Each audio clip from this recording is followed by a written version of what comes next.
Natural Habitat Adventures is pleased to be bringing you this webinar today, Alaska Less Discovered.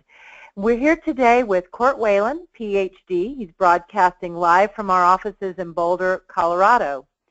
Cort's background in wildlife and conservation biology led him to pursue a joint PhD in ecotourism and entomology, while simultaneously coordinating and guiding small group wildlife expeditions and ecotourism adventures around the world. From leading nature safaris to such far-flung places as Papua New Guinea and Madagascar to locales closer to home such as Costa Rica, Belize, and Mexico, his passion for discovery, teaching, and adventure have led him to just be an avid nature lover and wildlife photographer, and he's always eager to share his knowledge and creative guidance with his guests. And when he isn't planning and leading nature safaris, you'll find Cort hiking on the trails from his backyard in Colorado, fly fishing in a nearby canyon, or taking some turns on any number of the beautiful ski slopes in Colorado's high country. And today, though, we're here to talk about Alaska and Cort's experiences there, and no doubt some of his amazing photography. So, Cort, over to you. Well, Lee, thank you so much for that great introduction, as always. And warm welcome to all of you out there that are joining us in this webinar. I really appreciate you taking the time to sit in, listen in, and watching in on what I have to show you about Alaska. Title of the webinar, obviously, Alaska Less Discovered. It pairs well with the trip that we offer, known as our Ultimate Alaska Wildlife Safari. So if you're wondering, the trip name, more or less, it's the Ultimate Alaska Trip, and I hope from this presentation you're going to see why we call it the Ultimate Trip, because it really, in every way, shape, and form, is the ultimate way to see Alaska. So let's just jump right into it. So Alaska's big. As you can see with this overlay on the map, no, that's my first corny joke of the day. No, Alaska is actually very big, though. You can see in a realistic size comparison, it fits pretty well over the Midwest. It's a massive, massive state, and there's a lot of diverse ecosystems and, of course, wildlife that's associated with it. So looking at our expedition and what we encompass in the time, in the couple weeks or so that we're up there exploring the wilderness, we're centered around this part of Alaska. If you can see here on the screen with that black oval around.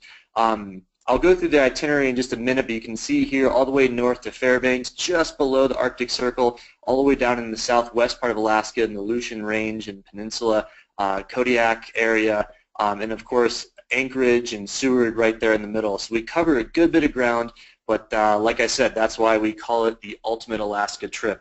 And in it you see all sorts of great things, from amazing birds like our country's bald eagle, brown bears that might be frolicking in the waterways, whales in the Kenai Fjords area, glaciers, all sorts of great stuff. It's pretty all-encompassing. We're going to places, iconic places like Denali National Park, Talkeetna, Alyeska, all these names that you may or may not have heard of. I like to term this trip Alaska Big and Small, because we really get to see it in all ways. There are certain places you just would be absolutely remiss if you didn't get a chance to go see it. Other places you may have never heard of, and maybe locals maybe never even heard of, because we're getting that far out in the sticks in some of these places.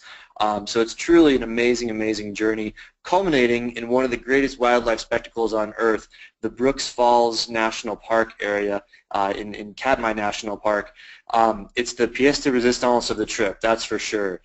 Being able to sit on this platform and witnessing this amazing brown bear activity on this natural waterfall is just absolutely spectacular. So again, it starts with a bang in Fairbanks and Denali, ends with a bang in Brooks Falls and Katmai National Park, and so many great things in between that make it an extraordinary adventure. I took this slide from a guide buddy of mine. I think it's just a really fun way to kind of get an initial impression of, what is Alaska and what is life like in Alaska. You can see here some really fun stats. There are more caribou than people in Alaska. If you had the same population density in Alaska as you would in Manhattan, only 25, or sorry, vice versa, only 25 people would live on the entire island of Manhattan. Pretty extraordinary. So needless to say, it's a big state and there aren't a lot of people in it, which means there's plenty of room left for natural ecosystems and natural wildlife sightings, which is what we're all about as a company, and obviously expedition guides as well.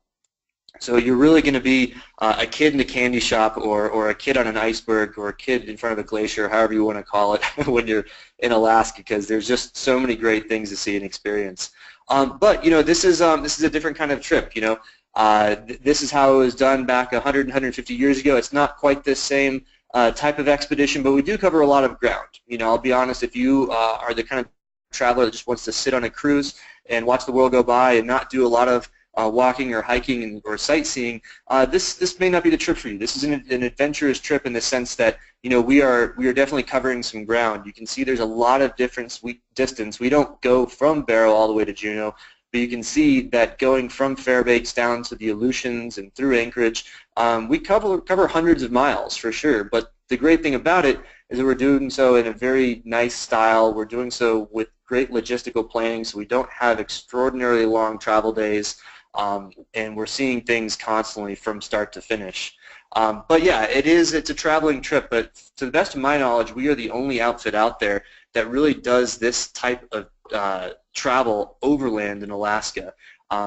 Obviously, there are a lot of Alaskan cruises where you're on a boat with 4,000 of your closest friends and you're cruising around the waterways and taking small boats to get to some of the attractions, but being able to be with just 10 or 12 or 13 other people over the course of 12 or 13 days and seeing as much as we're seeing, it's a very, very, very unique expedition. So if that sounds like the right trip for you, just wait for it and behold the wonder of Alaska. It's truly extraordinary. So yeah, it's that type of ultimate experience that gets us to where we want to go. So kind of starting with the itinerary, I just wanted to walk you through, what's going on for these almost 2 weeks in Alaska big and small. Well, we start off, like I said, with a bang. Denali National Park. It used to be known as Mount McKinley or McKinley National Park. Denali National Park is indeed its name nowadays. Denali meaning the big one or the high one, as you can see here.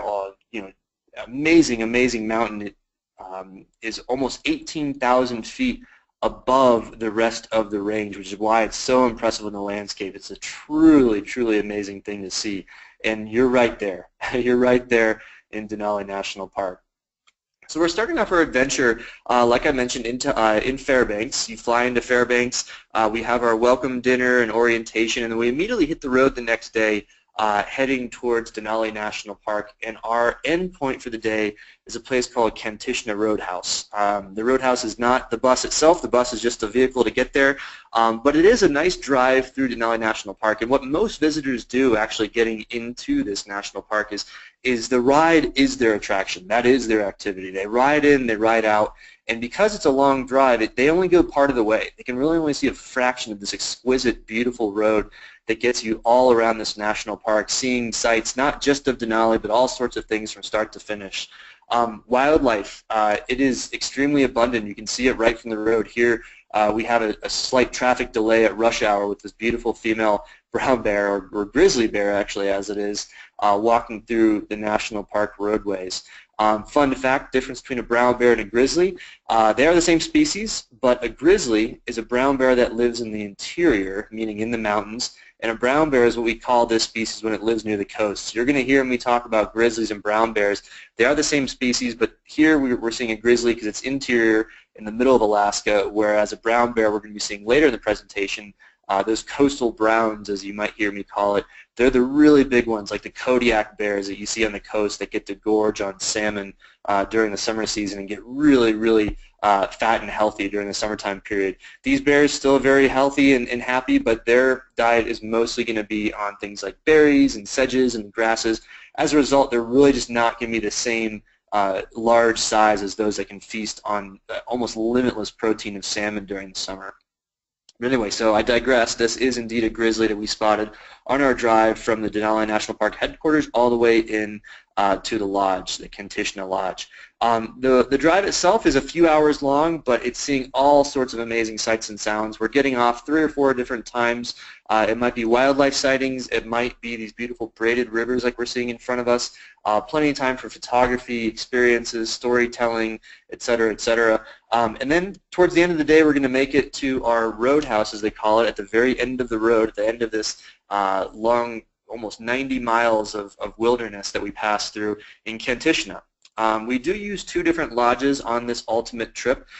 For the photo departures, we're actually at a different lodge known as the North Face Lodge. It's just right around the corner. It's not much different. But this is Kantishna Roadhouse. Our quote-unquote non-photo trips are going to be here.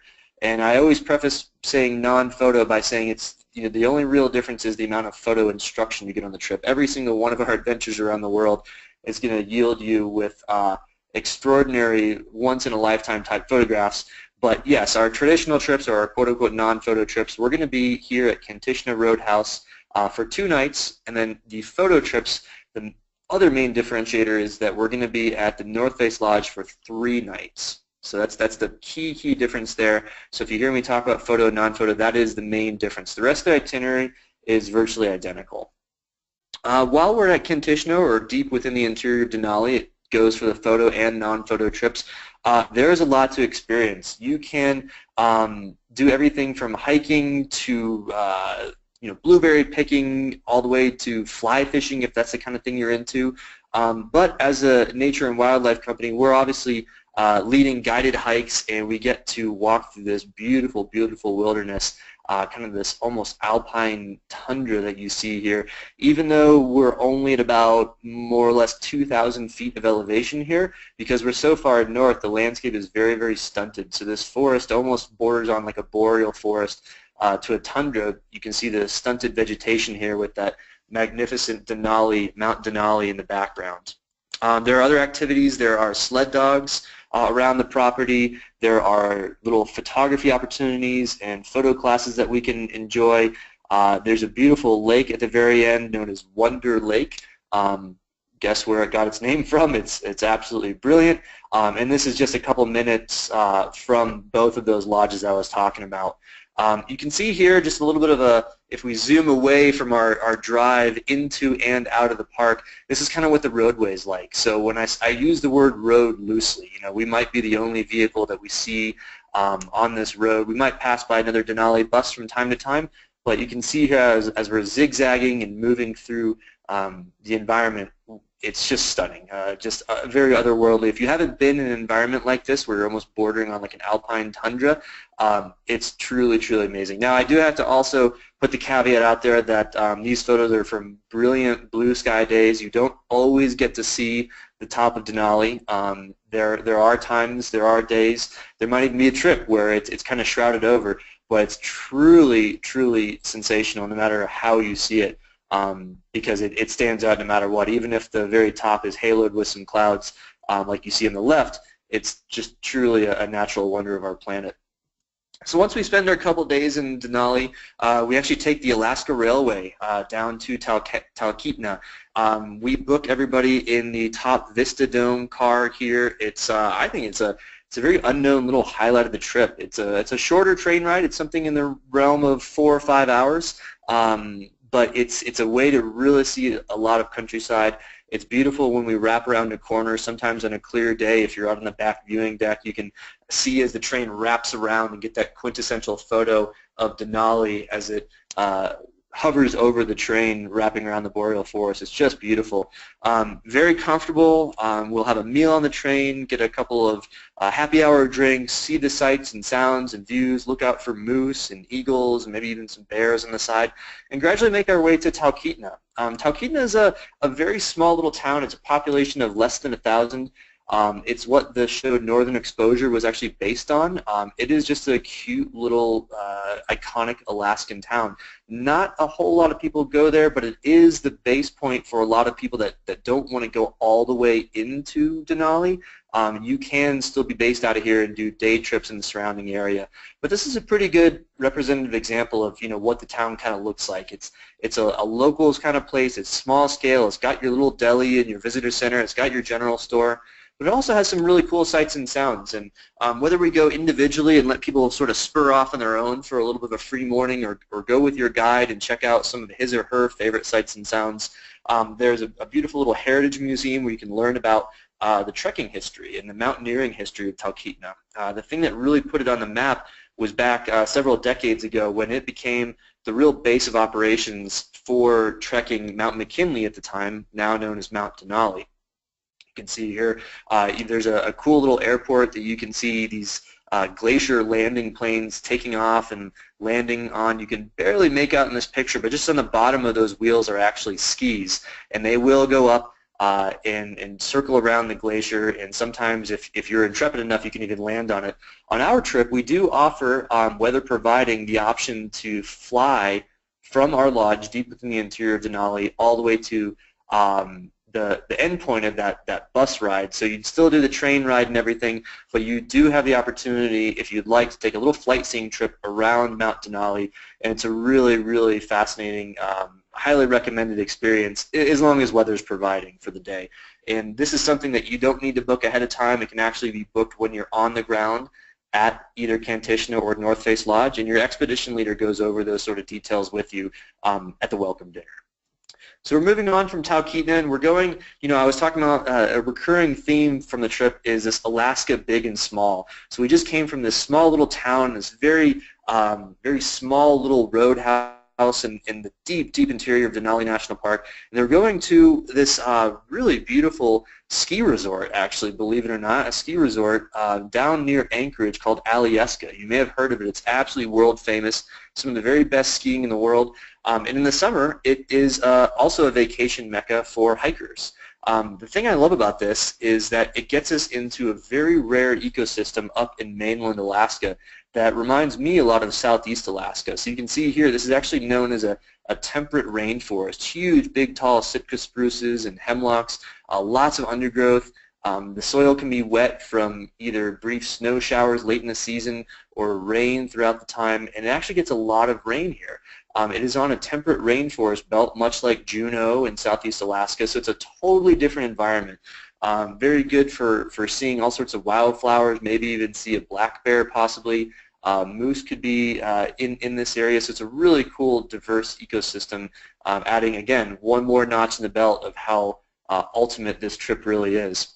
Alyeska is also a great jumping off point for the Spencer Glacier. Here we're getting one of our first views of glaciers up close. When we're in Denali, we're getting beautiful far-away views of the glaciers encompassing the Denali and Alaska range, but here we're getting up and close and personal to them. So we're taking this beautiful float trip, we're donning our life vests, and we have a guide that takes us and rows for us. We just are armed with cameras. He or she is armed with the rows or in the paddles, and we get to get up close to these cool small icebergs that fall off of the Spencer Glacier here, and it actually is part of a very large ice field just in the interior, and it's very, very dynamic, constantly moving, so it's spitting out these icebergs pretty much constantly, and we're floating around this little lake here, and then we're also floating down the Spencer River in a very soft kind of class 1 and 2 whitewater, nothing that really gets you wet, but just enough to be really kind of exhilarating and fun. It's really an enjoyable experience. So continuing on with the magic of this trip, we then, no big deal, we just head to our own private island in the Kenai Fjords area for 2 nights. It's absolutely exquisite. We take our boat here out and we get to what's known as Fox Island. It's absolutely incredible. We are very often the only people on this island for a couple days. There may be a couple day boats or day tours that land in a faraway area, but this is ours. This is our own private little area, and there's nothing quite like being in the Kenai Fjords area, having your own space and your own time, witnessing just, watching the world go by. So I mentioned, early on that, maybe if you're into the sitting on a cruise boat watching the world go by thing, that's a different trip, but there still is some time for some beautiful Alaska rest and relaxation, and this is the place to do it. We're still packing the itinerary with activities if you wish to partake, but again, you can sit just in these big, beautiful bay windows out on this deck and watch the magic of the bay there. But again, like I said, we have some great activities planned for you if you wish to partake, and kayaking is really one of the highlights. So some great kayaks, some sit-in kayaks. They're almost all doubles, and this is one of those picture yourself there kind of scenes. Not a bad place to spend the afternoon at a nice sort of controlled slow paddle looking for wildlife like puffins and maybe guillemots, maybe a whale breach not too far away. But like I said again, whether you just come back at the end of the day in a nice kayaking expedition and have a beer in the porch, or just sit here and read and watch the world go by, just absolutely spectacular. We spend a full day out exploring Kenai Fjords. No trip to Alaska would be complete without it, right? Certainly not one that we call ultimate. So here we are, we're taking our own small private boat out and we're exploring the landscape. Kenai Fjords is just a spectacular, beautiful part of Alaska. Really one of the highlights of the trip again. Enjoying a nice cruise up to one of these big glaciers. And you can see just, a scale here. This is one of the sister boats, and just massive. So we'll sit there and maybe have a little bite to eat, have a sandwich or a wrap or some soup with lunch, and see if we can see this guy moving at all. Maybe some calving will occur right before our very eyes. No matter what, we're out there and we're seeing some beautiful scenes. We're looking for ocean birds. There's stellar sea lion colonies. And then again, with all trips, wildlife does what it wants to do, but how great would that be if we can see some breaching humpback whales in the area?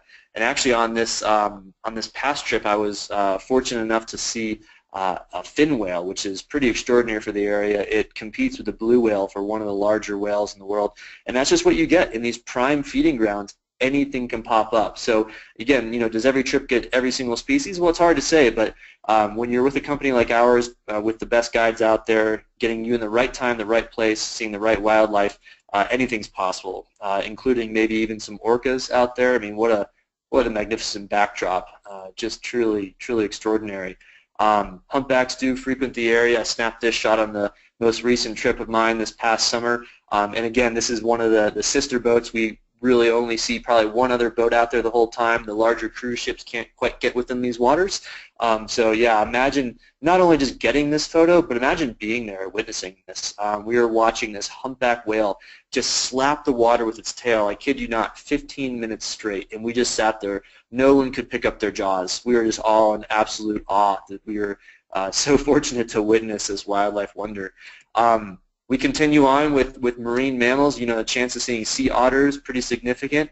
They're just going to be lounging around in the waters here. Sometimes we can see them in pairs. Sometimes they can raft up in dozens and dozens. They're one of the more gregarious animals out there, and it's not uncommon to see many of them together. But I would say more often than not, it's really extraordinary or really exhilarating when we can see a couple of them floating in the water, maybe crushing some clams or some mussels on their belly. Sometimes you'll see them with little pups during this season as well, some little babies, which would be pretty cute to see as well.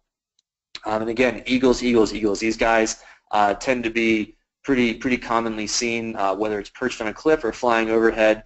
The chances of photographing them as they're soaring through the harbor or over your boat or just on a happen chance is pretty good.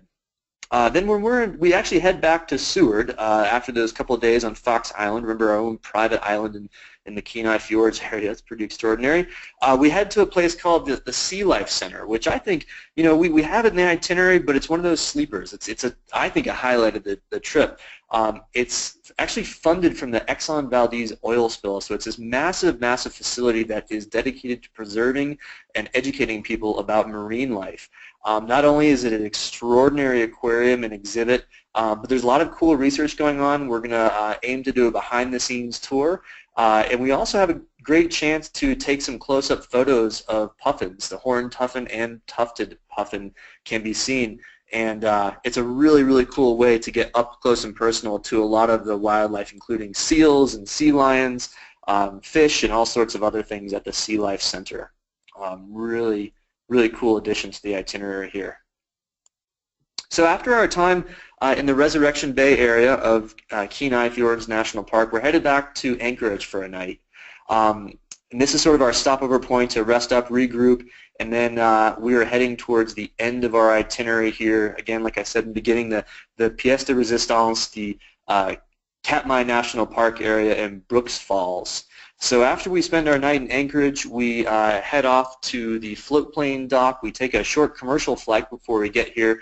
You can see here we are now back again in the Alaska wilderness. And we take a short little flight, probably somewhere in the realm of 30 minutes across Naknek, and then we head to Katmai National Park. We land at the ranger station, and this is our time with the bears. Now these are the brown bears, the coastal brown, some of the very biggest in the world. And it's really neat when, if we're lucky enough to see the grizzlies and Denali, to be able to compare and contrast the two. These guys really are bigger. They're more in the realm of like a polar bear size because they've just been eating high protein food constantly. So getting a chance to see them is extraordinary. Here we are, we're sitting and doing our bear education school. So because bears are truly all around the national park here, we have to get briefed on bear safety. So we do a little bit from your expedition leader throughout the trip, kind of prepping you, getting you ready for this experience. But also once we get here, the rangers will be ready for you too, to give you some education on how to live with bears the next couple of days. So we're here for our final 2 nights of the trip, and it's, what a climax, what a way to end. We're immediately out on the hiking trail, and we're looking for these guys. Sometimes they might be seen through brushes and through bush. We take some beautiful hikes en route to the platforms, and what an exquisite, interesting kind of marshy boreal forest we have here. So even though the bears are going to steal the show, and we'll see some photos in a second, this is really, I don't know, I think the scenery is truly extraordinary here with the spruce trees and whatnot. We stay at the iconic Brooks Falls camp. Here we are with our luggage getting in, and then again, here we are. Bears could be anywhere. Here's our platform that we take to get across to stand from the viewing area. And you can see here just in another photo, this is where we're at. This is the Lower Falls platform, and that bear was just kind of wading through the water there. Obviously, when the bears are around, we take every precaution, and we won't go across the bridge at that time. But the viewing from the platforms is pretty remarkable. You can see here, obviously that guy with the big camera is seeing something further down the river, or just doesn't know that this young cub is walking right below him. Pretty cool stuff. So again, the environment here is breathtaking. Our hiking is kind of through this lowland boreal forest, the scrub forest at times. This is what the platform's going to look like, and you can see a bear sitting out there just waiting for his snack. And this is what we're here for. We're here for these guys, and this is with just kind of a normal lens. This is not any sort of wild telephoto. This is right in front of us, and we're just watching these guys for hours. So usually in the course of the two nights we spend out there, everyone will go out to the platform for no less than 4 times, and you're out there for a good couple hours at least. And the great thing about staying out there, it's highly coveted, again, highly coveted to stay out there, because the waiting list is years and years long, and we go during the prime season. But you can get out there for day trips. So the middle of the day can be a little bit busy, to be totally honest. Sometimes they'll even queue up at this platform. But the great thing about staying out there and also having almost 20 hours of daylight is that we're going to go during the early morning. We're going to go during the evening when the day trippers are not out there. And you'll see this was us. Our whole group had this area full reign to ourselves. It was absolutely amazing. So going with the natural habitat trip and having that advanced planning from our office staff to get us to stay out there in the best part, the best area, at the best season, gosh, it's worth its weight in gold. And again, we get it all to ourselves. The photography is absolutely extraordinary. You can certainly call in and either talk to myself here in the office or one of your adventure specialists and ask more recommendations about lenses and camera gear. But fortunately, you don't need anything real revolutionary. A typical zoom telephoto lens is enough to get these really neat shots. On a photo trip, you're probably going to spend a little bit more time talking about technique. You're going to probably spend a little more time talking about how to get that silky water effect to show movement. But regardless, you're in the same area. You're seeing these same sights, and what a cool way to end the day. This is the very last few moments on the platform from this past July with my group, seeing this beautiful mother with her 3 cubs exploring, and just finished a little meal of some sockeye salmon they did just from the shore here. So then, yeah, after we spend our time in Katmai National Park, then we head back to Anchorage. We have our farewell dinner in the city there, and then we conclude our trip. It's like I said, it's truly the ultimate adventure. So this trip, by the very nature of it, because we're moving around a lot, does have a lot of logistics. So I thought maybe I'd spend a little bit of time just talking about what is the nitty-gritty. Maybe some of the questions you came to the presentation with about, well, what are the drives like? What kind of clothing do I need? That sort of stuff. What is the trip truly like? We know Alaska is great. We know you have the best itinerary out there. But let's talk about that for a minute. So the roads, we're in the U.S. The roads are pretty good. You do have a little bit of freeze-thaw permafrost, so the roads can be a little bit wavy at times, but they're proper highways. It's great infrastructure. It's not real windy, so the roads are great. Check that off the list. This is kind of like what the bus that we are driving in for the whole time looks like. We do take a couple of short flights here and there. We take a train here and there, but we always pick up our bus to take us to the next destination. And this is what we have for 10 or 12 so people. So everybody gets plenty of room, a seat next to them to put their camera gear, or a backpack, plenty of windows to look out if we are spotting beautiful scenery or wildlife. So it's a really, really comfy ride. It's got great suspension, so it's just a comfortable way to travel. Accommodations, we tend to stay in really.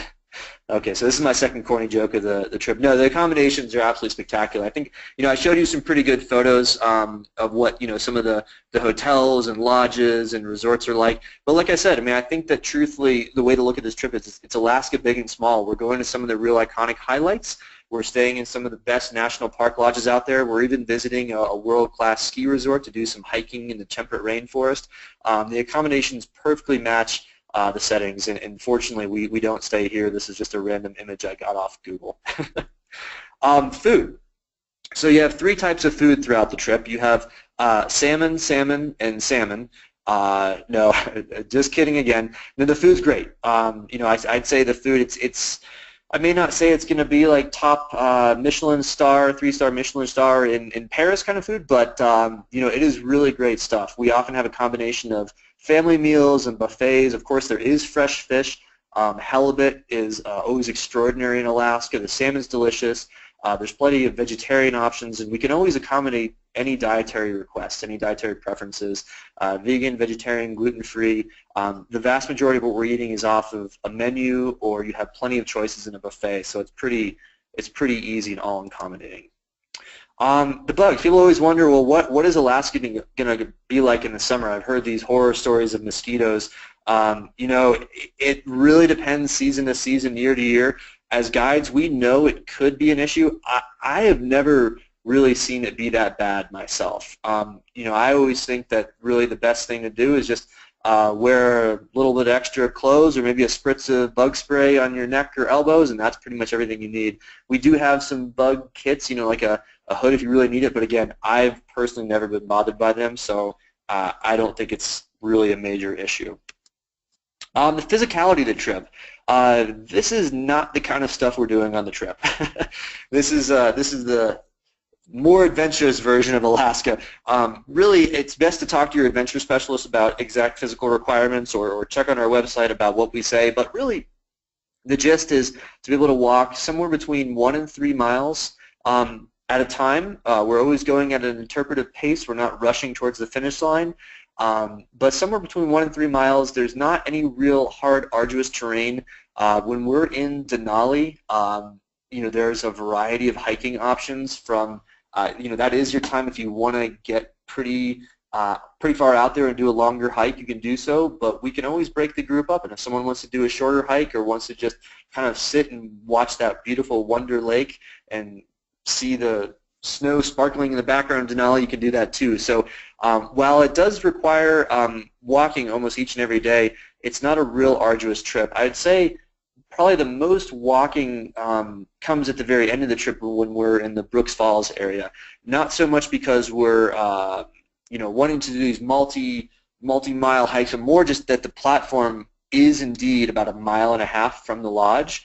So if you're going to go out to the platform and back, that's about 3 miles round trip. It's not uphill, it's not downhill, it's almost perfectly flat. It's on very easy walking terrain, but if you think about it, if you're going to go once, that's 3 miles round trip per day. If you're going to go twice in the morning and afternoon, you're up to 5 or 6 miles round trip per day. But the good thing is that this is the very end of the trip, so by the time we've done a couple of these other shorter hikes, you're pretty well conditioned for it. And again, there's so many sights and sounds along the way of these trails, whether it's those photographic opportunities like I showed you from the other viewing platforms or into the forest there. There's no real strong race to the finish. So this trip does accommodate a wide variety of physical requirements. As far as attire, this I just Googled another stock photo from the internet. When I Googled Alaskan wardrobe, I got this stoic-looking man here. Alaska is variable, especially in the summer. It can change on a dime. I've had very good luck where I've barely needed to unpack my rain gear, and I've also had 2 or 3 days in a row of drizzly rain. It's kind of like what you think of when you're in Seattle. I mean, it could truly be rainy for bits at a time, but I got to say, knock on wood, I've been pretty lucky over the years, and that Alaska during the summer can be some pretty great weather with some blue skies.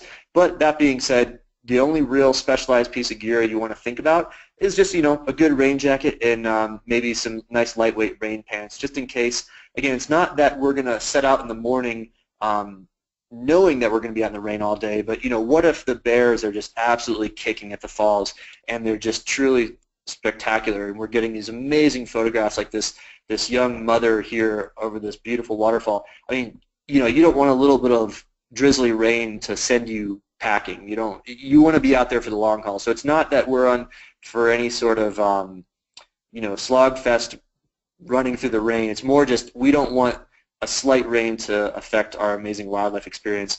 But again, like I said, pretty good luck over the years with weather. So those are just some special considerations when thinking about packing and the logistics. All in all, I think that it's definitely one of the best trips out there. The more I guide around the world in exotic places like Madagascar and Papua New Guinea and Myanmar and all these crazy places, the more I'm realizing that truly one of the gems of our planet, the gems that we have, is Alaska. It's in our backyard. It's one of our own. The wildlife, the scenery, the experience, the authenticity, the unique travel stories, the photography, everything it definitely rivals some of the best places in the world if you want it all. Some places are extraordinary for wildlife. Some places are extraordinary for landscapes like the desert Southwest. But to get it all, I think there's really nothing else like the ultimate Alaska. So in that case, I'll thank you for listening, and I think we'll open the floor to maybe some questions at this time. Okay, great. Well, thank you so much, Court. And to our audience, we do encourage you to send in questions. We have about 20 minutes left to answer any questions you might have. The question box is on the right-hand side of your screen. There is an orange button with a white arrow, and when you click on that, it should expand out the question box so that you can send in your questions. So we do have a couple that have been sent in already, Court, and one of those questions is about the Kantishna Roadhouse. How many other travelers would you expect to be with at the Kantishna Roadhouse? Yeah, so we'll have our group that is between somewhere around 10 or 14 people total, and I think they can take about another 10 people at the Roadhouse itself. So yeah, we'll probably be with maybe another few couples or maybe some, about 10 people or so they can accommodate in addition. The way they structure the day-to-day tours is that you may be with some other people from another group, but that's just because we want to make sure that the guides there can facilitate all different levels of interest, whether you're interested in photography or longer hikes or shorter hikes. But yeah, that is a time where you may see a few other people. All right, great. And when would you say the best time of year would be to go on this trip? Well, the good news is that we really only go during the high of the high season. I would say that the only real difference would be between July and then August, September. July is when the peak of the salmon run does go. That's when most of the salmon are leaping up the falls. That does go into August, and then there's another run that goes into September. So if you're looking for kind of like that quintessential photo of the salmon leaping over the falls and getting that photo of the bear swiping out of midair, July is really great. But if you're looking for less people around you, because at Brooks Falls Camp, that's when we're going to definitely see other people. It probably accommodate another 20 to 30 people at the camp itself.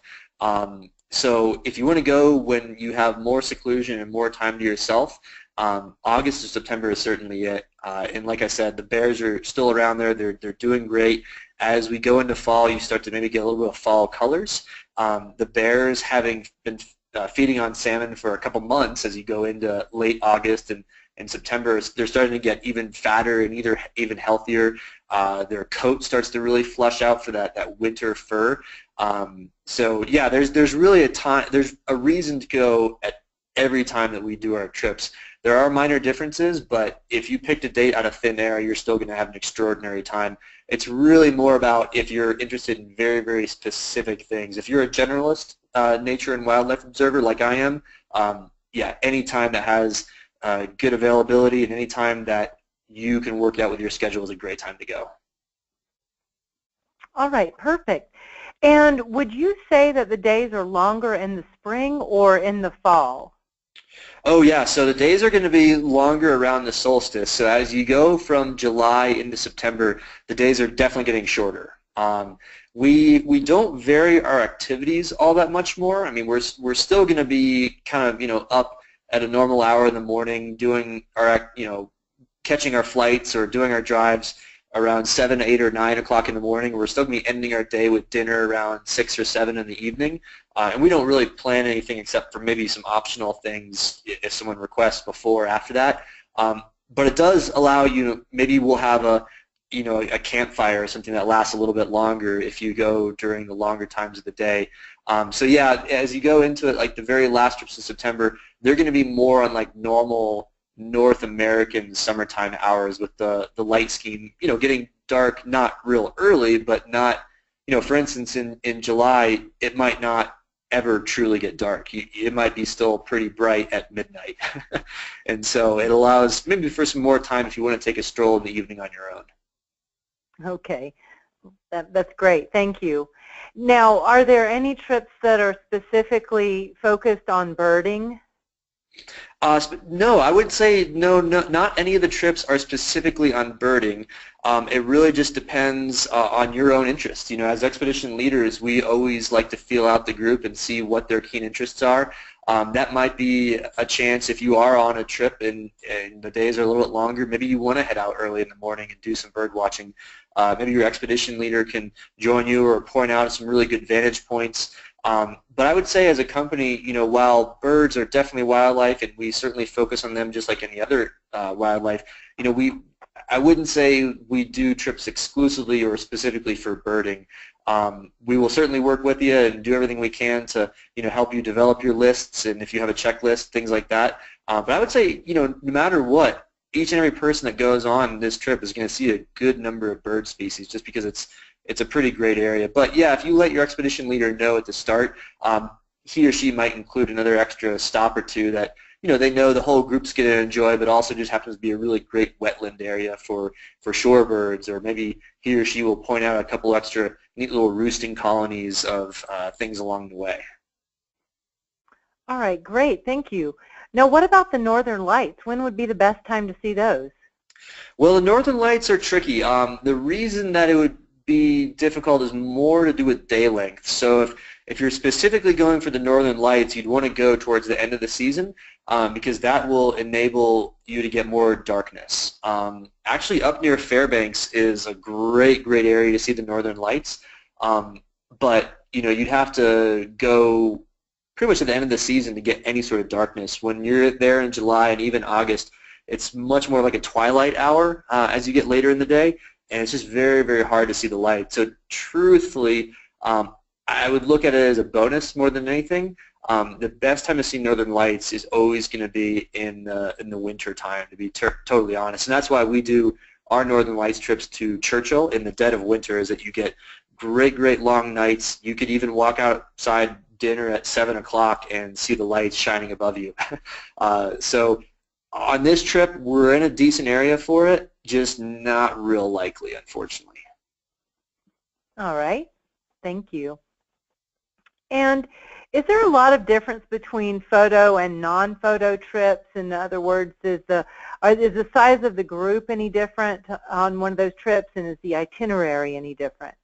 Yeah, that's a great question. So the size of the group is slightly smaller. I believe it's 10 people versus 14, and that's always the maximum. We might have less, and we'll still run the trip. One of the great things about Natural Habitat is we always run the trip no matter how many people we have on it. So as soon as you book on a trip, is a guaranteed departure. I absolutely love that. You can start planning and getting airfare and all that right away. But anyway, so yeah, 10 for photo, 14 for our quote-unquote non-photo.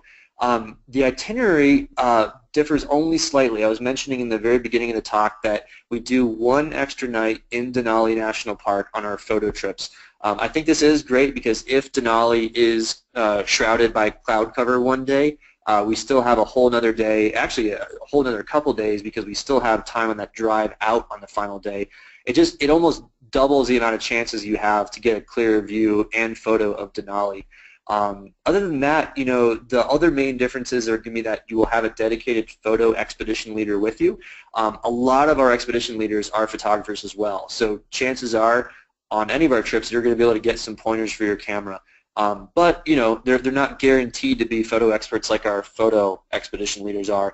So your leader is another big thing, and I think the last is just your group composition. You're going to get other people on the trip that are pretty interested in talking and thinking about photography.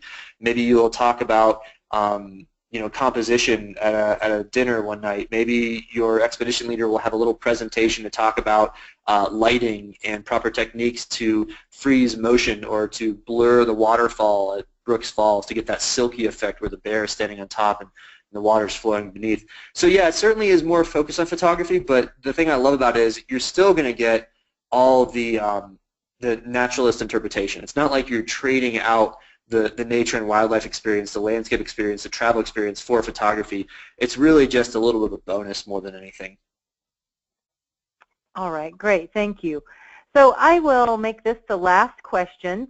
Knowing that in the summer and the peak of closest to the solstice there can be 20 hours of daylight, do you find that people have trouble sleeping? Yeah, I mean, I think that on any expedition you might run into that. I might hear things from guests as an expedition leader, probably more than anything, just because they're so excited to do everything each day, But I would say, in general, no. All you really got to do is bring a little bit of a little eye mask, The hotel rooms and the lodge rooms, they know that, the high season in Alaska is the summer, which also experiences those daylights. So they have really good dark out blinds. So I think, the only thing that can happen is we might be on the beach of Fox Island at a campfire after dinner, roasting marshmallows and maybe having a little glass of wine, and the next thing we know, it's 10:30, and we say, oh gosh, how did it get to be so late? Because it still looks like it's 3 in the afternoon. But as far as sleeping, no, I think that everybody's still on their circadian rhythm from wherever in the world they came from, and a little eye shade, little eye pillow to put over your eyes is the secret ingredient. Terrific. Thank you so much. Okay, well, I will stop there, and I'm going to turn it back over to you, Court, for closing comments. All right, thanks so much, Lee, and thank you all for joining. Yeah, I hope you enjoyed our little adventure through Alaska and the various sights and sounds and highlights of our expedition. Like I said, we call it the Ultimate Alaska for a reason, and I would love to see you out in the field.